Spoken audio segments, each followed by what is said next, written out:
اعوذ باللہ من الشیطان الرجیم بسم اللہ الرحمن الرحیم الحمد للہ رب العالمین والصلاة والسلام علی اشرف الانبیاء والمرسلین وآلہ الطیبین الطاہرین اعوذ باللہ من الشیطان الرجیم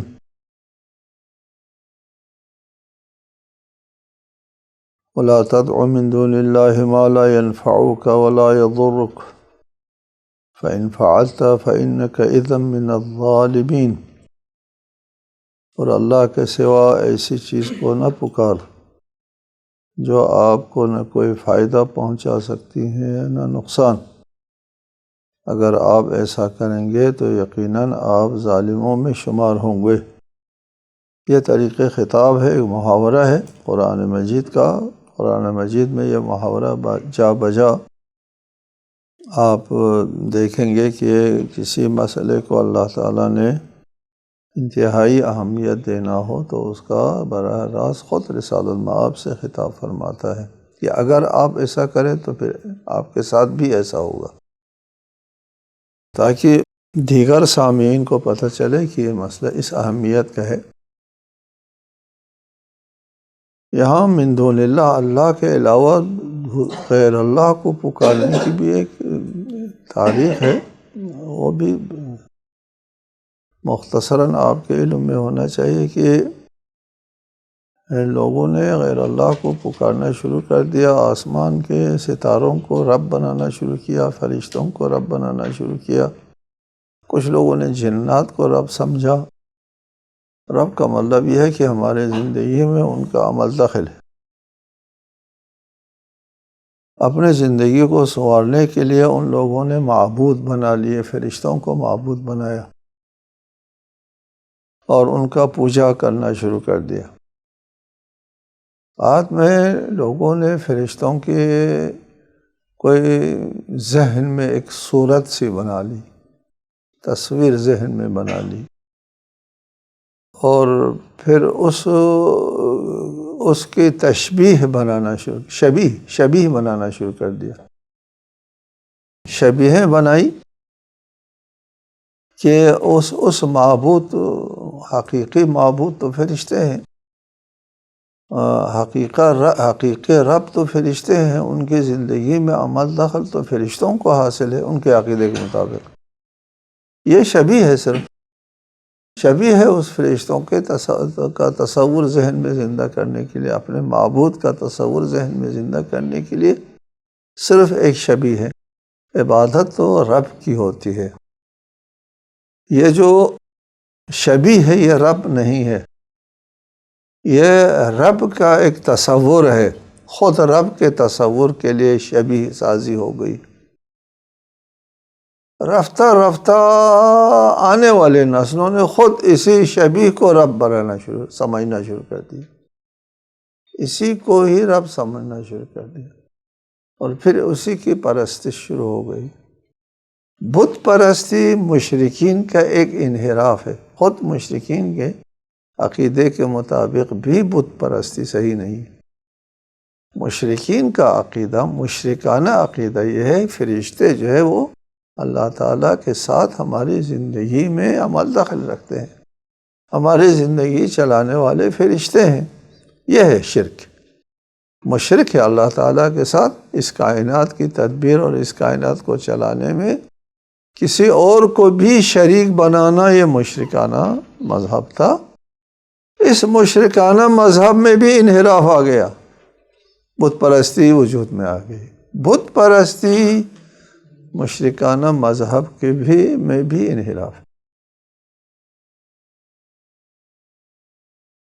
اس بات کو صاحب تفسیر المیزان نے بیان کیا ہے، انہی کے حوالے سے یہ بات کر رہا ہوں۔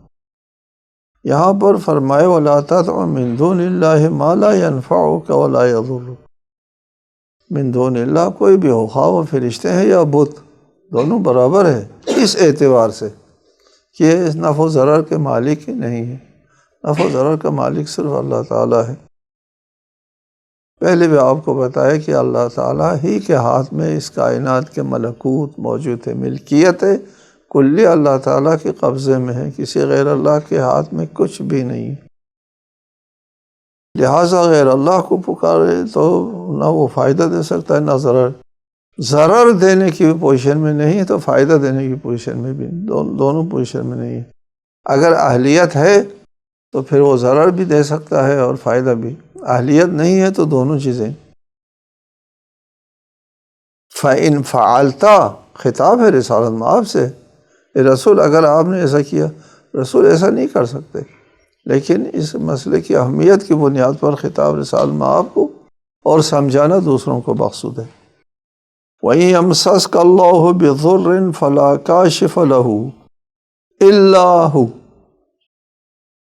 وَإِن يُرِدْكَ بِخَيْرٍ فَلَا رَادَّ لِفَضْلِهِ يُصِيبُ بِهِ مَن يَشَاءُ مِنْ عِبَادِهِ وَهُوَ الْغَفُورُ الرَّحِيمُ، اور اگر آپ کو کسی تکلیف میں ڈالے تو اس کے سوا کوئی نہیں جو اس تکلیف کو دور کرے، اور اگر اللہ آپ سے بھلائی کرنا چاہے تو اس کے فضل کو روکنے والا کوئی نہیں، وہ اپنے بندوں میں جس پر چاہتا ہے فضل کرتا ہے، اور وہ بڑا بخشنے والا رحم کرنے والا ہے۔ اس آیہ مجیدہ میں ایک کلی حکم ہے، وَإِن يَمْسَسْكَ اللَّهُ بِضُرٍّ، اگر اللہ نے آپ کو کسی تکلیف میں ڈالا، فَلَا كَاشِفَ لَهُ إِلَّا هُوَ، تو خود اس اللہ کے علاوہ اس تکلیف کو دور کرنے والا اور کوئی نہیں۔ آپ کو کوئی تکلیف پہنچتی ہے تو اس تکلیف کا پہنچنا دنیا میں موجود علل و اسباب کے ذریعے سے وہ تکلیف پہنچتی ہے۔ بیماری آتی ہے تو اس کے اپنے علل و اسباب، یا کوئی اور مسئلہ درپیش آتا ہے تو اس کے بھی اپنے علل و اسباب ہیں۔ آپ کو مالی خسارہ اٹھانا پڑتا ہے تو اس کے بھی اپنے علل و اسباب ہیں۔ اس کائنات میں کوئی چیز بغیر علت و سبب کے خود وجود میں نہیں آتی۔ یہ بات اپنی جگہ واضح ہے کہ اللہ تعالیٰ جب کسی چیز کا ارادہ فرماتا ہے تو اللہ تعالیٰ کے لیے علل و اسباب کا ذریعہ اختیار کرنے کی ضرورت نہیں ہے، وہ علل و اسباب کا خالق ہے۔ اذا اراد شیئا ان یقول له کن فیکون، ہو جاؤ تو وہ چیز ہو جاتی ہے، علل و اسباب سے گزر کر نہیں ہوتا۔ اللہ کا خود ارادہ بہترین علت و سبب ہے۔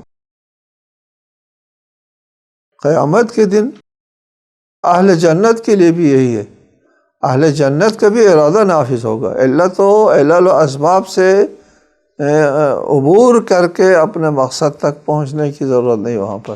یہاں دنیا میں ہم براہ راست اپنے مراد کو حاصل نہیں کر سکتے، اس کے علت و سبب سے عبور کر کے ہم اپنے مقصد اور مراد تک پہنچ سکتے ہیں، براہ راست نہیں پہنچ سکتے۔ آپ نے چاہا تو وہ چیز ہوتی نہیں ہے آپ کے چاہنے سے۔ جنت میں ہے قرآن مجید میں ہر جگہ کہ وہ چاہیں گے، اشتہا یعنی خواہش ہے کافی ہے، خواہش کافی ہے، خواہش سے زیادہ کچھ نہیں کرنا پڑے گا۔ اللہ تعالیٰ کی بھی خواہش کافی ہے، ارادہ کافی ہے، ارادے کے علاوہ اللہ کو کچھ نہیں کرنا پڑتا۔ لیکن یہ دار دنیا ہے، دار تکلیف ہے۔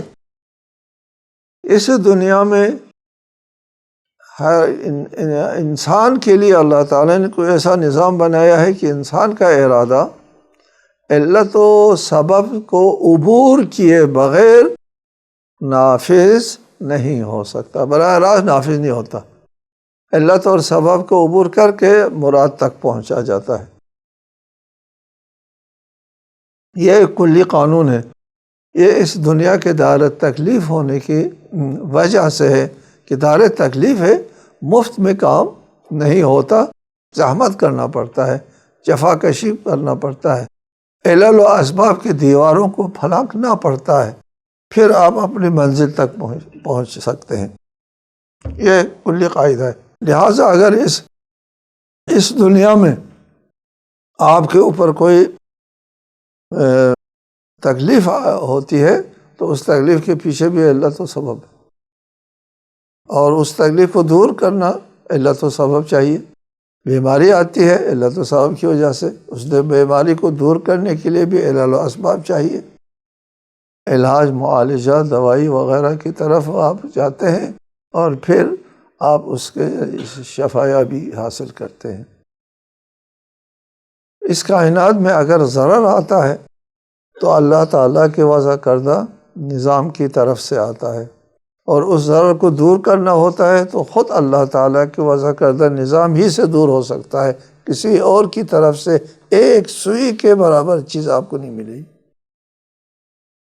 یہ بت، یہ مشرکین نہ علت و سبب پیدا کرنے والے ہیں، کسی بیماری کے لیے ضرر نہیں پہنچا سکتے، اور نہ اس بیماری کو دور کرنے کے لیے علت و سبب ان کے ہاتھ میں ہے، دونوں اللہ تعالیٰ کے ہاتھ میں ہے۔ البتہ یہ علت و سبب جو ہے اس کا استعمال اور اس کا انتخاب پہلے بھی بتایا آپ کو، یہ بندے کے ہاتھ میں ہے۔ بندہ اس علت و سبب کو استعمال کرے، اللہ تعالیٰ نے جو عنایت فرمایا ہے، اور پھر اپنے مقصد تک انسان پہنچ سکتا ہے۔ وَإِن يَمْسَسْكَ اللَّهُ بِضُرٍّ فَلَا كَاشِفَ لَهُ إِلَّا هُوَ، کوئی تکلیف اگر اللہ تعالیٰ کی طرف سے آپ کے اوپر عائد ہو جائے تو یہ بت اور من دون اللہ جو ہے کوئی طاقت ایسی نہیں ہے جو اس تکلیف کو دور کر سکے، خود اللہ دور کر سکتا ہے۔ خود مسبب الاسباب ہے، خود سبب پیدا کرتا ہے۔ خداوند عالم نے بھی فرمایا ہے نا کہ حدیث قدسی میں اب اللہ ان یجعل الاشیاء الا باسبابها، اللہ تعالیٰ نے یہ طے کر رکھا ہے، نظام ایسا ہے، کوئی چیز بلا سبب وجود میں نہیں آ سکتی۔ لہٰذا اس کو تکلیف کو دور کرنے والا خود اللہ تعالیٰ کا اپنا وضع کردہ نظام ہے، اللہ تعالیٰ کے علاوہ کوئی دور نہیں کر سکتا۔ وَإِن يُرِدْكَ بِخَيْرٍ فَلَا رَادَّ لِفَضْلِهِ، اور اگر اللہ کوئی بھلائی چاہتا ہے کسی کے لیے تو اللہ کے فضل کو رد کرنے والا بھی کوئی نہیں۔ کون رد کرے گا؟ کسی چیز کو رد کرنے کے لیے علت و سبب چاہیے، سبب کے بغیر رد نہیں ہو سکتا۔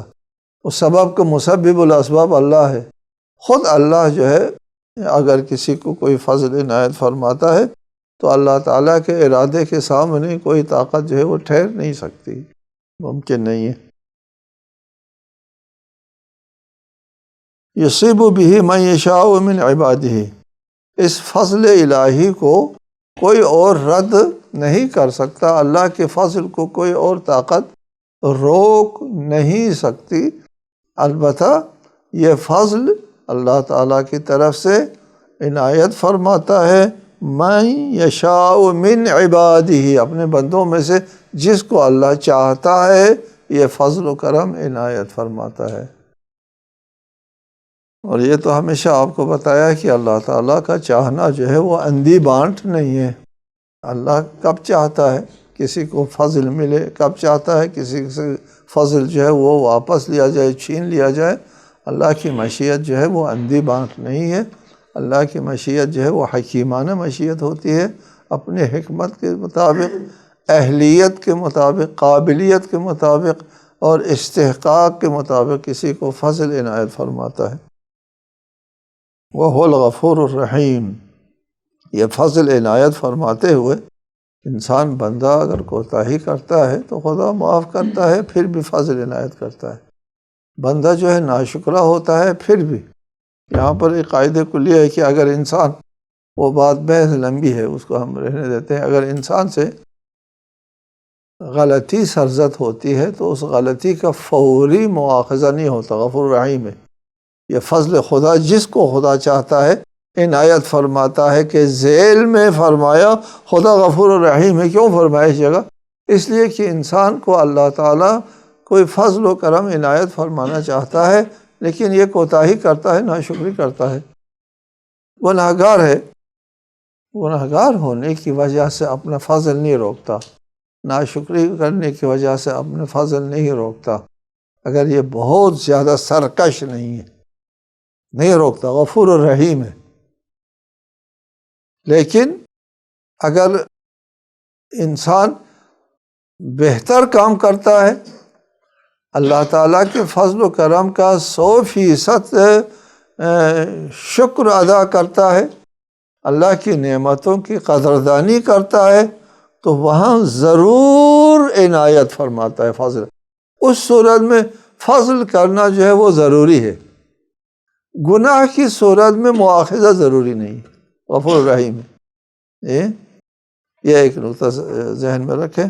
ہم یہ نقطہ تفصیلاً بیان کریں گے اس آیت کی شان میں، شان نزول میں، یا اس آیت کی تشریح میں، جس میں ان اللہ لا یغیر ما بقوم حتی یغیروا ما بانفسہم کے ذیل میں ہم اس کی وضاحت کریں گے کہ اللہ تعالیٰ کی طرف سے یہ ایک قانون ہے کہ کوتاہی کو معاف فرماتا ہے، درگزر فرماتا ہے، اگر نیکی کرے تو پھر اس کی جزا کے لیے کوئی اللہ تعالیٰ کی طرف سے کمی نہیں ہوتی۔ قل یا ایھا الناس قد جاءکم الحق من ربکم، کہہ دیجئے اے لوگو جب تمہارے رب کی جانب سے حق تمہارے طرف آ چکا ہے، پس جو کوئی ہدایت حاصل کرتا ہے تو وہ اپنی ذات کے لیے، فمن اہتدی فانما یہتدی لنفسہ ومن ضل فانما یضل علیہا وما انا علیکم بوکیل۔ بس جو کوئی ہدایت حاصل کرتا ہے تو اپنی ذات کے لیے، اور جو گمراہی اختیار کرتا ہے تو وہ بھی اپنی ذات کو گمراہ کرتا ہے، اور میں تمہارا ذمہ دار نہیں ہوں۔ کہہ دیجئے لوگو تمہارے پاس تمہارے رب کی طرف سے حق آ گیا، اب حق تمہارے دسترسی میں ہے۔ حق کے نہ آنے کی صورت میں تمہارے پاس عذر تھا۔ جن لوگوں کو حق تک رسائی حاصل نہیں ہوتی ان کو ہمارے مذہبی اصطلاح میں مستضعف کہتے ہیں۔ مستضعف کی تعریف ہمارے احادیث میں ہے، من لا يعلم الاختلاف۔ مستضعف کون ہے؟ جن کو ان اختلافات کا پتہ نہیں ہے، کوئی مسلم، غیر مسلم، اور خدا پرست، غیر خدا پرست، عطا پتہ نہیں، ان تک پیغام حق نہیں پہنچ سکا۔ پیغام حق نہ پہنچنے میں خود ان کا اپنا قصور نہیں ہے، وہ مجبور ہے۔ جیسے معاشرے میں ایک شخص رہتا ہے، وہاں تک حق کا پیغام پہنچنا ممکن نہیں تھا، اس بیچارے کا اس میں کوئی قصور نہیں ہے، اس کو جاہل قاصر کہتے ہیں۔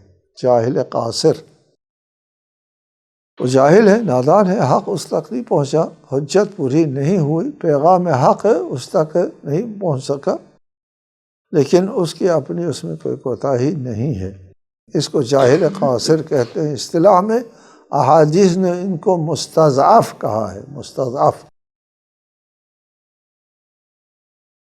ان لوگوں کے ساتھ مواخذہ نہیں ہوگا قیامت کے دن، مواخذہ نہیں ہوگا، ان سے نہیں کہا جائے گا تو تم نے خدا کی پرستش کیوں نہیں کی، نماز کیوں نہیں پڑھی، روزہ کیوں نہیں رکھا، نہیں سوال ہوگا، پیغام نہیں پہنچا ان تک، کوئی کوتاہی ان کی اپنی طرف سے بھی نہیں ہے۔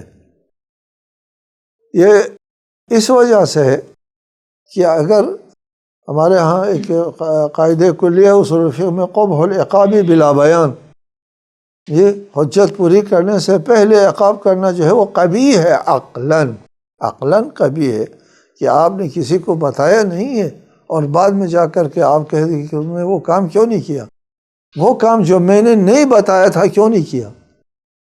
وہ کہیں گے آپ کا دماغ ٹھیک ہے کہ جو کام میں نے نہیں بتایا تھا وہ کیوں نہیں کیا؟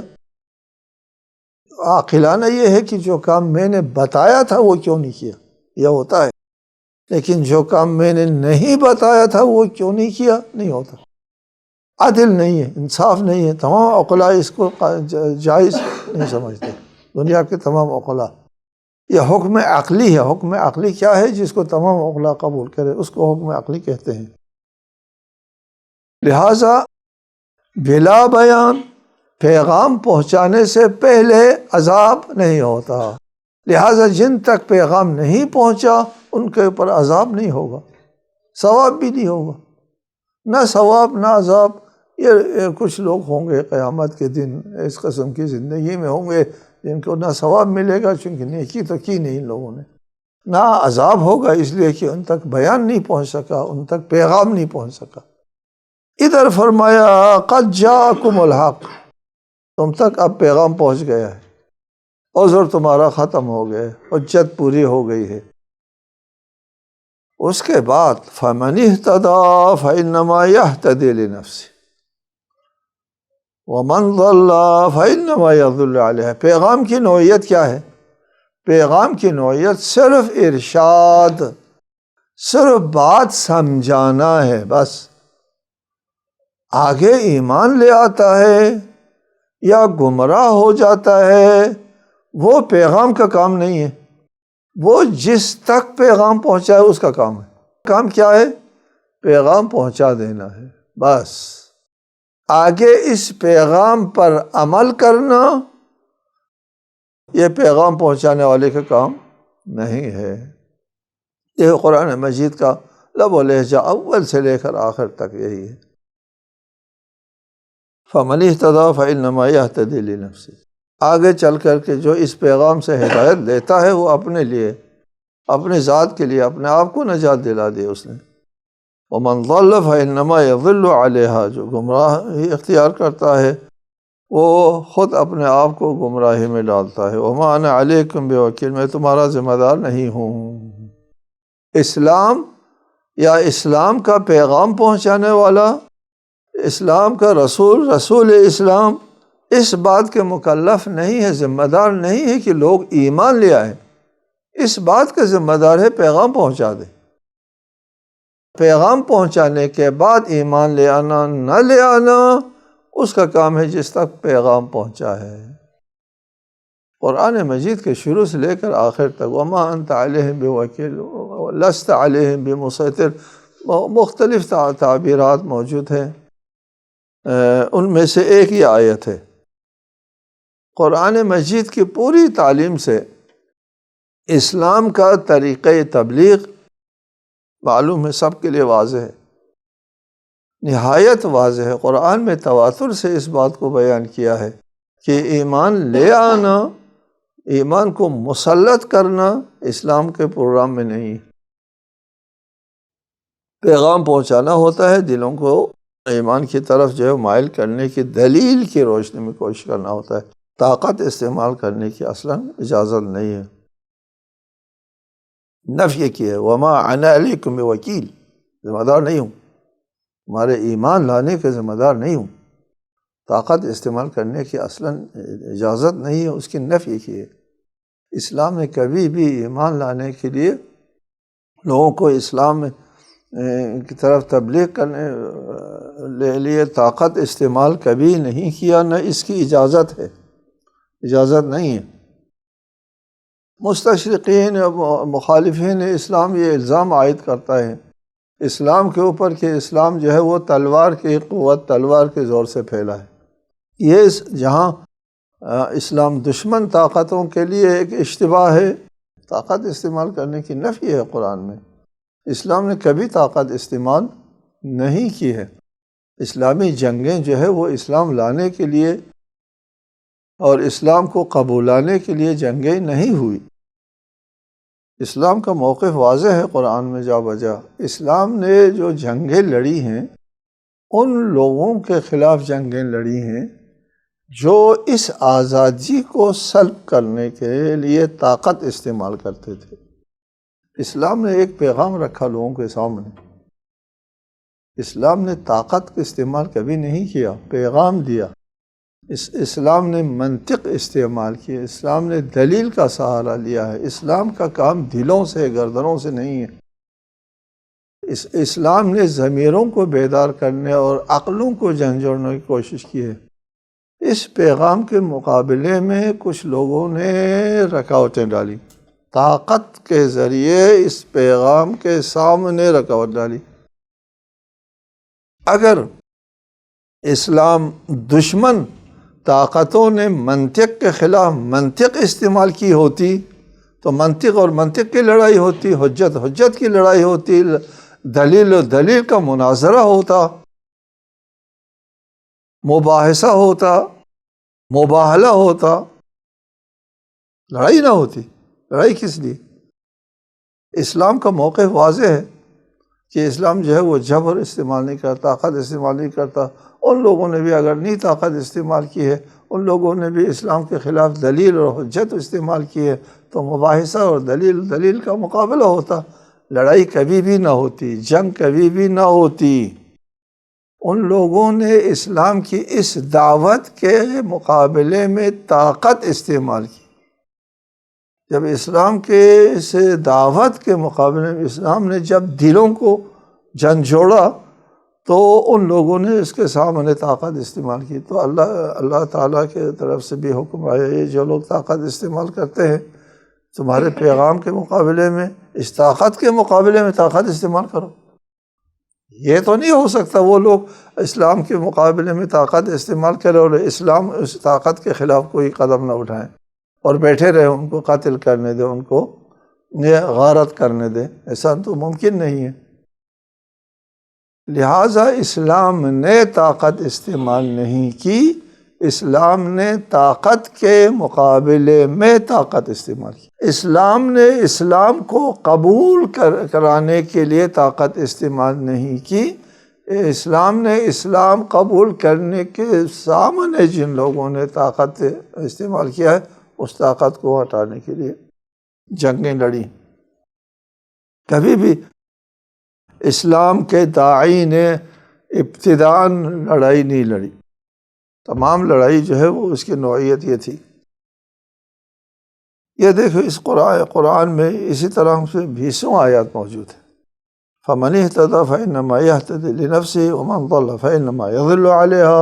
ہدایت حاصل کر اِنَّا هَدَيْنَاهُ السَّبِيلَ إِمَّا شَاكِرًا وَإِمَّا كَفُورًا، ہم نے راستہ دکھانا ہوتا ہے، وہ صحیح راستے پہ چلتا ہے یا غلط راستے پہ چلتا ہے یہ اس شخص کا کام ہے، اسلام کی ذمہ داری نہیں ہے۔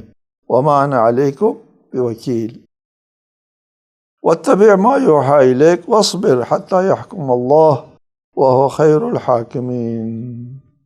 اس حالت میں آپ سے فرمایا کہ آپ کا کیا کام ہے؟ دعوت اور ارشاد کے سلسلے میں آپ کی ذمہ داری صرف اور صرف یہ ہے ما یوحیٰ الیک کی اتباع اور پیروی کرو، بس اس کے سوا نہیں ہے۔ واتبع ما یوحیٰ الیک، جو وحی نازل ہوتی ہے اللہ کی طرف سے، جو دستور اور جو ہدایات اللہ تعالیٰ کی طرف سے آپ کو ملتی ہے اس کی پیروی کرو، یہ آپ کی ذمہ داری ہے۔ آگے لوگوں کو قبولانا اور لوگ جو اسلام قبول کریں یہ آپ کی ذمہ داری نہیں ہے۔ لوگ اسلام کے اس پیغام کے مقابلے میں طاقت استعمال کرتے ہیں، طاقت استعمال کرتے ہیں تو اس طاقت کے لیے کیا کرے اسلام؟ ادھر حکم آیا صبر کریں، فی الحال ابھی آپ صبر کریں، اس طاقت کے مقابلے میں آپ کے پاس طاقت نہیں ہے، انتظار کریں، صبر کریں۔ حتیٰ یحکم اللہ، اللہ کا فیصلہ آنے تک، نہ ہمیشہ کے لیے، یہ ہمیشہ کے لیے نہیں، مکی زندگی تک کے لیے۔ اس وقت اسلام کے پاس جو ہے وہ ان لوگوں کے اس طاقت کا مقابلہ کرنے کی وہ طاقت میں نہیں ہے، اس کے لیے آپ صبر کریں۔ حتیٰ یحکم اللہ، اللہ تعالیٰ کا فیصلہ آنے تک۔ اس میں اشارہ ہے کہ اللہ تعالیٰ کا فیصلہ آنے کے بعد پھر صبر نہیں کرنا ہے، پھر اس طاقت کے مقابلے میں طاقت استعمال کرنا ہے۔ طاقت کے مقابلے میں ہاں، یہ ایمان، لوگوں کو ایمان قبولانے کے لیے طاقت استعمال نہیں کرنا ہے۔ اس لیے فرمایا وَاتَّبِعْ مَا يُوحَىٰ إِلَيْكَ وَاصْبِرْ حَتَّىٰ يَحْكُمَ اللَّهُ، اللہ کا فیصلہ آنے تک۔ وَهُوَ خَيْرُ الْحَاكِمِينَ، اللہ بہترین فیصلہ دے گا آپ کے لیے، وہ بہترین فیصلہ دینے والا ہے۔ فیصلہ دینے والوں میں اللہ سے بہتر فیصلہ دینے والا کون ہو سکتا ہے؟ اللہ کا فیصلہ جب آئے گا اس وقت ان کا مقابلہ کرے، اس وقت تک صبر کریں۔ والسلام علیکم ورحمۃ اللہ وبرکاتہ۔